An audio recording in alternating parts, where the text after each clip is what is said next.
റോഷൻ ബാബു. ഇപ്പം മാങ്ങ സീസണൊക്കെ അല്ലേ, നമുക്ക് നല്ല പഴുത്ത മാങ്ങ കിട്ടിയിട്ടുണ്ട്. അപ്പം നമുക്കിതൊന്ന് വൃത്തിയാക്കിയിട്ട് വരാം. അപ്പം ഞാൻ മാങ്ങ വൃത്തിയാക്കി തുടങ്ങി കൂട്ടുകാരെ. അതിൻ്റെ ഉള്ളിലെ കളർ നിങ്ങൾ കണ്ട. അപ്പം ഞാൻ മാങ്ങയുടെ തൊലിയൊക്കെ വൃത്തിയാക്കി എടുത്തിട്ടുണ്ട്. അപ്പം നമുക്കിത് കട്ട് ചെയ്തിട്ട് വരാം. അപ്പം നമ്മൾ കട്ട് ചെയ്തെടുത്തിട്ടുണ്ട് കൂട്ടുകാരെ. അപ്പം നമുക്കിതൊന്ന് ടേസ്റ്റ് ചെയ്ത് നോക്കാം.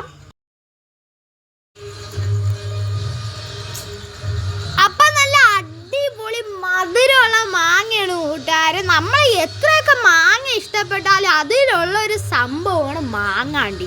ഇതൊരു വേറെ ലെവല് സാധനമാണ്.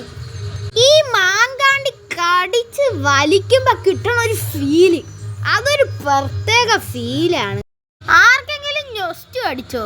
ഞൊസ്റ്റു അടിച്ചവരൊക്കെ വേഗം വന്നാൽ നമുക്ക് മാങ്ങ കഴിക്കാം.